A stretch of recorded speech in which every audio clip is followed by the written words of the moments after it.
Megan Fox, you are the first person to join us on Home Together today, Thursday. Megan Fox, I see you almost every day, so I want to take this opportunity to just say thank you. Mickie Gomez, thank you so much for joining today, Thursday. Home Together, we're still home together. Thank you all who have joined. So many of you have been here every day. I have to say I'm super excited today to be speaking with Dr. Nicole Lapera, aka the holistic psychologist. I follow her. I read what she posts almost daily, and I really think about what she posts daily. And she's been really helpful to me. I think everybody is on their own mental health journey. Everybody is dealing with this stay at home, this collective experience in a very individual way. And while we're all having this big collective experience, we're also having very individual experiences. So I'm really glad that she's going to be on today because she can talk to us about how we can heal ourselves, how we can perhaps go through this experience in a stronger way, in a more helpful way to all of us. And so I'm super excited that she's agreed to come on here. She's also writing a book. So I've suggested her to the Today Show. I really want to interview her more and talk to her more. So I think she's really found a niche, and I think she's really helping a lot of people. Speaking of a lot of people, hi Gray Author, hi Love and Stuff 22. I want to thank all of you who join here all the time. You're so great. I don't know how to make this thing. I don't know how to make it go down. It's oh, there, I just did it. Anya Banks, thank you. Bam Reedy, thank you. Mary Rubalcava, thank you so much for joining. Aaron 2020. I was just writing for the Sunday paper. Who would have thought 2020 would be going quite like this? I don't think any of us at the beginning of the year, when we thought about 2020, we would have imagined ourselves staying at home. We would have imagined ourselves filing for unemployment. We would have imagined ourselves standing in food lines. We wouldn't have imagined ourselves doing any of those things. Oh, so how do I do that? Patrick sent me a request. So let's see. Now I add Patrick. This is all getting very technical. And so I'm waiting for Patrick, who is, there's Patrick. Hi. Hi, Patrick. Are you going to join us on Home Together today? Because we're talking with the holistic psychologist about mental health. Oh, yeah. I'm coming right now. I can't wait to talk with her and get some insights. Yes. I think your girlfriend, Abby Champion, said that she and a lot of her friends listen and follow the holistic psychologist, aka Dr. Nicole Lapera, because she has such valuable advice. And one of the things I want to ask her is how we can get maybe more men to follow her. I don't know, maybe there are tons of men who follow her. Oh, David. Right. Well, I'm going to come out right now and we'll talk with her. Oh, good. And you'll bring the people who follow you, because the Maybe. people who follow you are probably different than the people who join us here on mariashriver.com. But anyway, this is not mariashriver.com. This is Maria Shriver Instagram. So I've also added some light today because I tried to explain to Patrick, at my age, you need light. At his age, you don't need light. At my age, everybody can use some light. Light at the end of the tunnel. Light at the end of the tunnel. And that's exactly what the holistic psychologist offers on a daily basis. She offers hope and light to all of us who feel at one point or another like we're in a tunnel. I remember a friend of mine said to me a couple of years ago, you know, every single person has some mental health challenges. And I think there's always spectrums with everything. But I think this quarantining has brought out a lot of mental health issues for a lot of people. Anxiety, old trauma, inner child work to come forward. When we talked to the doctor in the emergency room last week, he also mentioned that a lot of people coming in suicidal, depression. So I think mental health issues are front and center at this time, along with so many other issues. But that's why we thought it would be really helpful to have the holistic psychologist on to talk to us all about what we can do, how we can navigate this time better. Yep. No, I'm super excited because my girlfriend is a big fan. I've had other people message me that we're excited that we're getting to talk with her. Yes. And you know, who couldn't need a little pep talk or advice? I mean, whether it's during, you know, Corona times or not, you know, your mindset and the psychology of everything is, you know, very impactful. And I'm looking forward to getting some tips from her. Yes, and what I really like about her is she believes that everything we need relies inside of us already, and that we can self-heal. And she's built a movement of self-healers, 2.5 million people following her. So we could maybe learn something about that. Yeah. We could learn how to get a lot of people to follow us from holistic psychologists. So there's some people who are already suggesting questions in here, but we can see. Is she? She's already there. Dr. Nicole is already there. I thought we'd get on here just to like prep for her. 2 o'clock on the dot. Hi. I am punctual. Hello. Mary, you were there at 1:59. We saw you. I saw you go live. So hello to you both. Nice to meet you. Nice to meet you. And I was just telling everybody that I'm a big fan of yours. I follow you every day. You give me something to think about. You give me things to journal about. And you're so helpful to so many people. So thank you for that incredible work that you're doing. Well, thank you. I was listening behind the scenes to both you and Patrick's very kind words about me and my work, and blushing all the while. So it is my honor to be chatting with you both and to hopefully connect with your community and share some tools that can be really helpful during what I know for a lot of us is a really unusual and often difficult time. Yeah, so let's begin with that. You're talking about tools for this moment in time. What are you finding, Dr. Nicole, about this moment in time? What are people requesting from you? What do you think they need now that they didn't need 2 months ago? Yeah, I don't know if it's, I mean, maybe it is something new that is needed, but I think it's just things are being amplified or exacerbated. So some of the things that I think a lot of us are struggling with underlying, I talk a lot about an expanded version of trauma. I'm a big believer that we are all wounded in childhood, many different reasons why we carry those wounds into adulthood. I think those are being exacerbated right now. And then of course, there's the camp of us where our external lives do look different, where jobs aren't, available to us anymore. So that in and of itself can be activating in terms of our evolutionarily based response system, which is to keep us safe. And the short of it is very few of us are feeling safe these days. And a lot of us are having those older wounds reactivated on top of it. So what I'm hearing and seeing a lot in the collective is a lot of emotional activation, a lot of stress responses, and a lot of felt threat all over the place these days. That, of course, is impacting how we're living our day-to-day lives, how we're showing up in our relationships, how we feel about ourselves, how we feel about our future, and the list really goes on.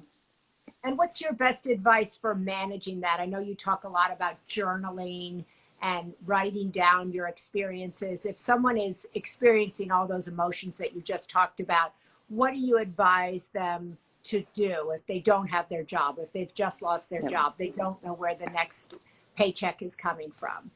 Yeah, so just like you described my work very beautifully to begin with, I focus on empowering the individual because we can't control what's happening outside of us. And a lot of us can't control when and if our job will return. So there's a lot externally that we cannot change right now. So I'm really interested in empowering within. So when we're emotionally activated with what becomes very important, the reason why I call myself holistic is I believe that we are a whole individual that, in my opinion, consists of a physical body with physiological, regulatory systems, hormones, all of that fun stuff, has a nervous system that helps us regulate our stress response. I believe that obviously we are a mind. A lot of us spend a lot of time in our minds thinking thoughts. We have, I call them narratives, right? We have stories about ourselves, our worlds.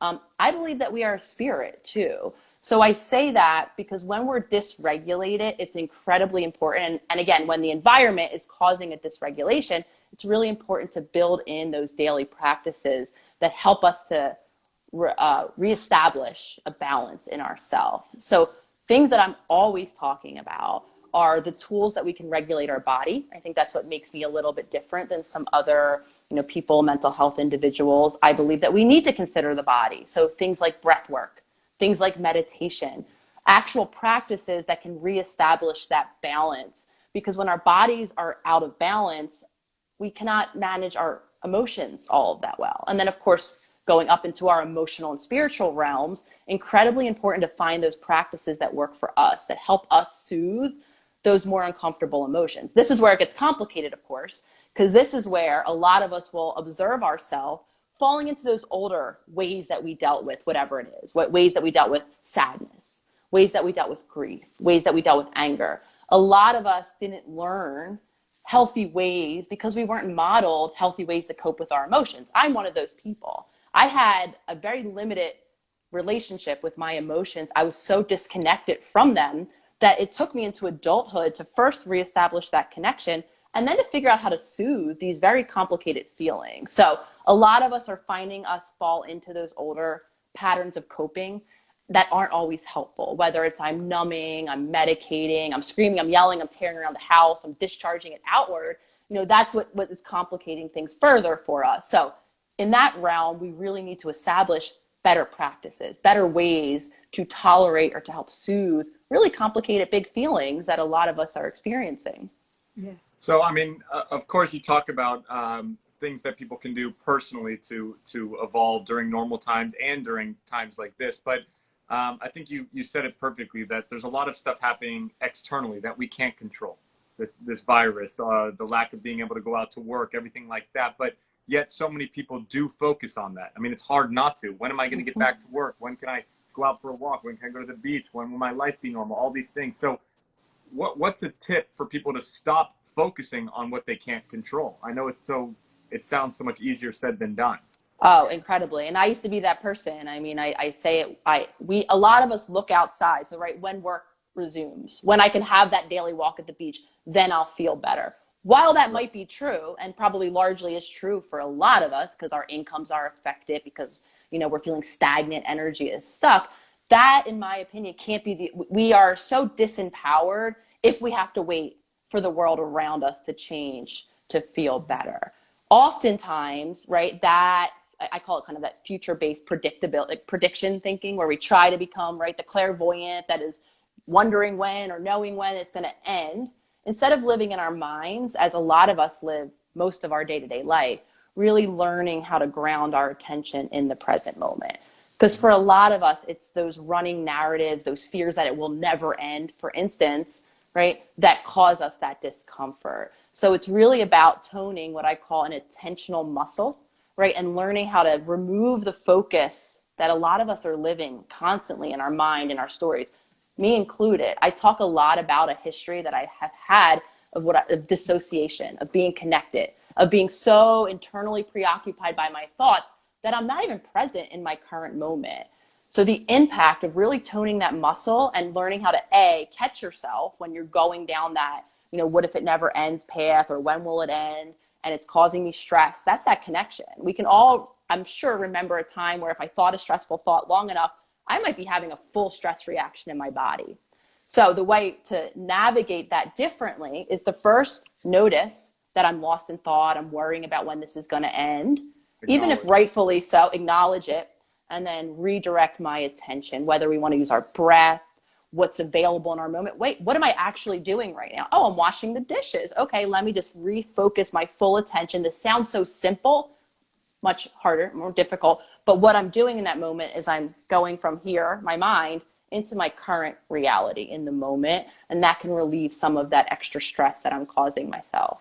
And for people that don't fully understand or can't grasp the idea of focusing on their breath and the breathing techniques, I know you speak about that.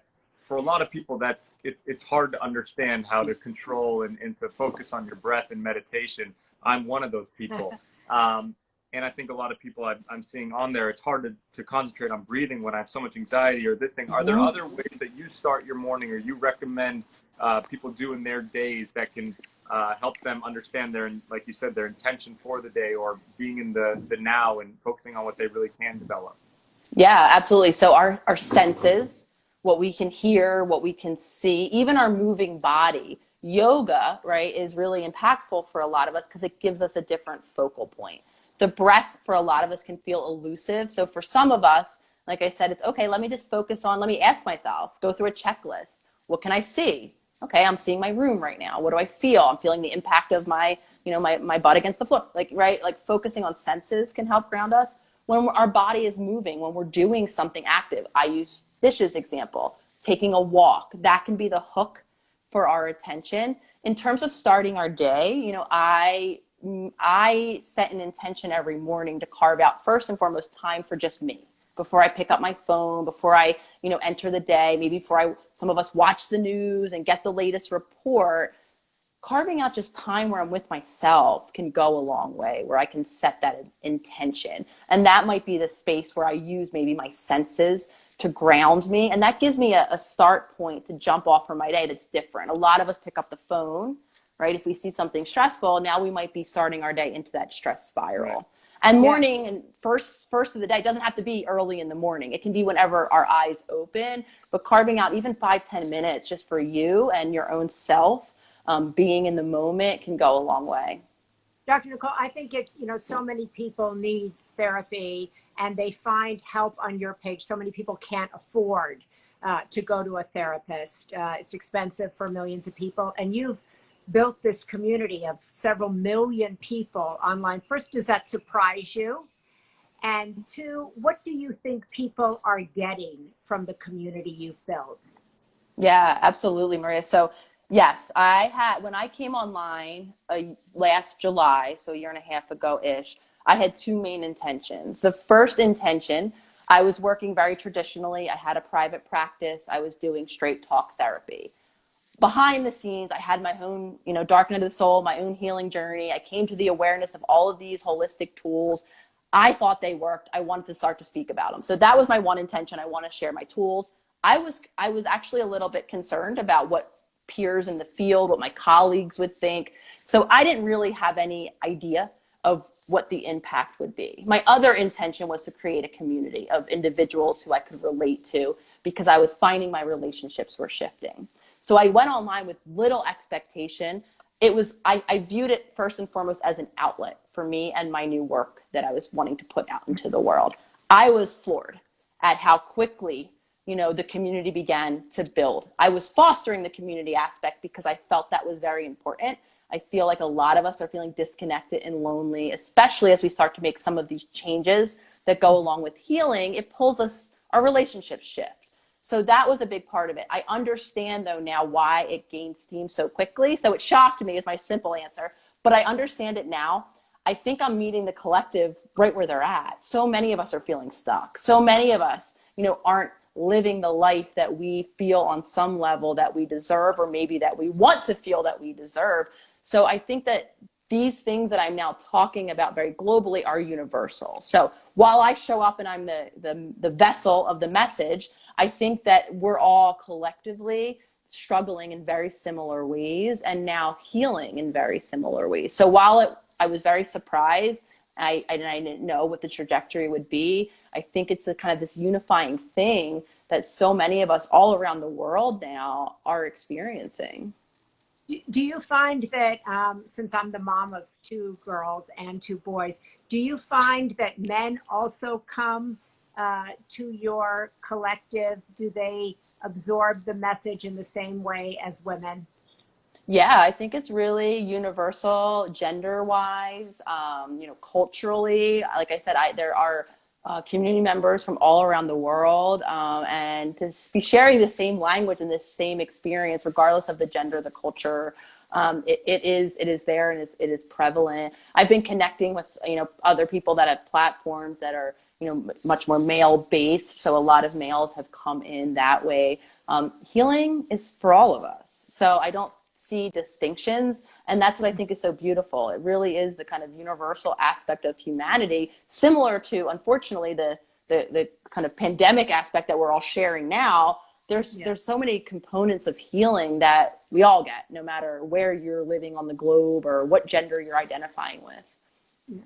Speaking of men, I guess I saw one of your recent posts talking about egos, and I'm curious for you to talk a little bit more about that, because I feel like a lot of people are struggling with egos right now, checking their egos, finding ways to refocus and shift their, a lot of the conversations we talk and deal with are in the business category, and a lot of people are having trouble reaching out for help. They don't want to seem like they're not doing great, or if their business isn't going well, they're worried about what other people will think of them, and their kind of their ego check to themselves. Can you talk about the idea of the ego?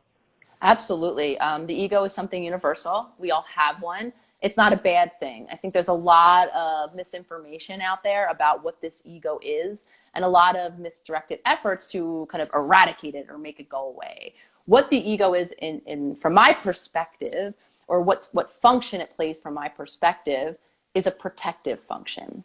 It developed very early on when most of us were in childhood, and it became kind of, I call it the story of us. It became a protection mechanism to keep ourselves in a zone of felt safety, right? So whether or not we are in a physically unsafe environment or an emotionally unsafe environment, and again, this doesn't have to just look like, in my opinion, what a lot of us are used to in terms of the big T of trauma. You don't have to check a box of abuse or neglect, as I didn't, to be feeling, I think, the impact of some of these aspects of our childhood.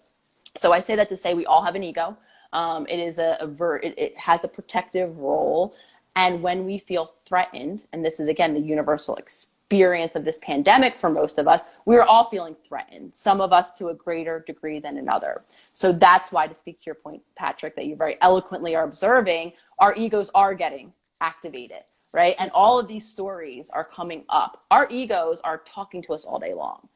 We have thoughts in our mind, whether or not we're tuned into them, all day long. And it tells us stories. It evaluates our world, how we're doing in it, what it means about us, right?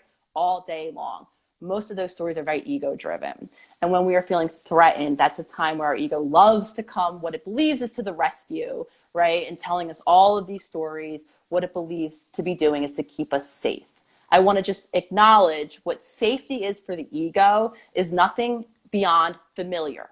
It doesn't mean it's the right course of action. The ego-driven safety, that we might be doing, not reaching out for help, might actually not be keeping us safe, right? Reaching out for help might be the helpful thing to do. So safe really just means familiar, meaning the thing that we always do. So if you're someone who never reaches out for support and you're feeling like you need some support right now, you might have that ego voice telling you all the reasons not to, because reaching out would be unfamiliar and therefore deemed unsafe to the ego. So a lot of us are having the activation around our ego.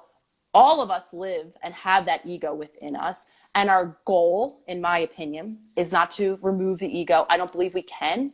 It's to learn how to navigate it differently. So for instance, back to your example, Patrick, if I'm that person, I desperately need help, my ego tells me you'll be deemed, a lot of men probably have this message, weak if I ask for help, for instance, right? What navigating it differently to me means in that moment is showing up as the self that is not the ego, that observer that can watch that ego and that story, and deciding to reach out anyway. It might be uncomfortable as hell, and probably will be if you never did it before, but that's how we navigate the ego. So it doesn't mean it went away. It doesn't mean it's suddenly my cheerleader dialing the phone number to get me support. It just means I can be empowered. The self that is actually me, not that ego, not that part of me, I can show up and say, you know what, I'm going to call that friend. It's going to be uncomfortable, but I'm going to do something different this time. I love in all your posts where you kind of name an issue that might be a mental health issue, but then you tell people there's nothing wrong with you. Mm-hmm. If you are experiencing, if your inner child is activated, if you feel like you have trauma, if your parents didn't pay attention, all of these things that we have kind of processed into there's something wrong with me, there's something wrong with me. You name them and then say, actually, there's nothing wrong with you. And then you give us tools and how to work through it. I think one of the kind of hopeful things that I'd love to end with this concept is that we can come out of this collectively and individually more resilient, more aware than we went in. For many people, that's like, no, no, no, no, no, no. Why do you believe that, Nicole? Yeah, I mean, stress, and this might, be counterintuitive, might be something we want to resist. Stress is necessary for the human. We need a little bit of stress. It's just a part of life. Stress isn't a bad thing. Of course, this pandemic is a greater degree of stress, but what resilience is, and we have, again, evolutionarily the inborn capacity to deal with stress. What ideally happens is a stressor comes. So even if it's a big one, like this pandemic, I deal with it, and then I go back to a baseline. What has been happening for a lot of us, for a lot of our lives, is we get stuck in that stress response. So I say that to say stress isn't bad. What becomes problematic is how our bodies and our nervous systems included, again, why I work holistically, what becomes problematic is when we don't get that bounce back, when we don't learn how to regulate. And again, a lot of this began in childhood, where we didn't have, when we are children, we are dependent in all ways on on a caregiver. One of the ways we're dependent is to help regulate our nervous system. So if we didn't have that caregiver who had their own regulated nervous system, as I did not, as most of us did not, we fall into that dysregulated state very early. And for some of us, that carries with us. So stress isn't the problem. It's how do we cope with the stress? So when we come through something, even if it's as stressful as this pandemic is, we can actually develop a resilience, which goes a long way, because I have a lot of parents. I myself am not a parent, but a lot of parents message me very concerned at times with wanting to make sure that they don't mess up their kids in any way. My response is always the same. That's impossible and not a bad thing to mess up your kids and to give them a little stress in their life. What they need is to make sure that they're resilient and they can deal with it, because there's something to be said too about a completely protected, very well-intentioned, let me put my kid in a bubble and make sure they're never stressed. I don't think that is always the most helpful response either. So a little stress, learning how to regulate our nervous system so that we can cope with the stress more successfully than maybe we have historically, will go a long way in developing the resilience that I believe, another kind of epidemic, as I call it, most of us as adults have very little resilience, very little emotional resilience, again, because we weren't modeled it. So now as an adult, we have to empower ourselves and teach ourselves how to develop that resilience.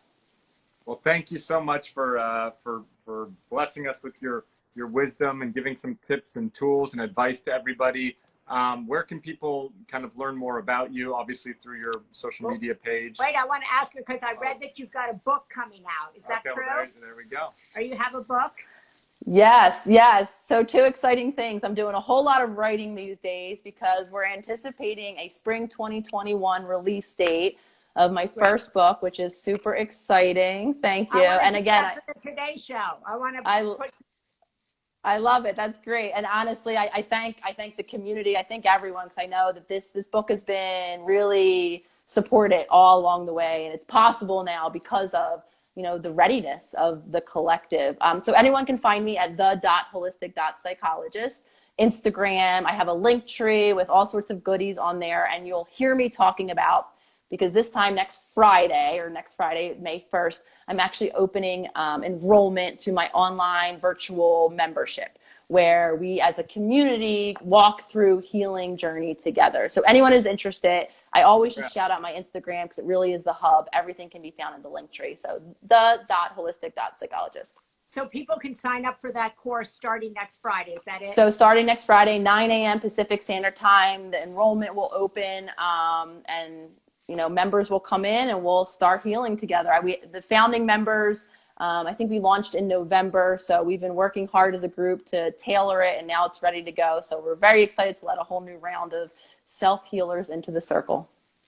And I think what's so great about you is that these skills that you kind of encourage us all to have, how they benefit us, whether we're a parent, whether you're in a relationship, so whether you're communicating with a partner, you're going to be a better partner if you can regulate yourself, understand yourself. You're going to be a better sister, a better mother, a better individual if you have the tools to help you navigate this journey called life. Yeah. And you're going to be better to yourself, because we are often the most critical about ourselves. Yes. That is very true. So, Well, thank you so much. We thank you, appreciate Dr. it. Can't wait Nicole. to read the book when it's out Thank next you year. both. Thank you both so much. And you both stay safe. Keep up the good work. Keep up the good work. Thank you. Thank you. That's great. So she's terrific.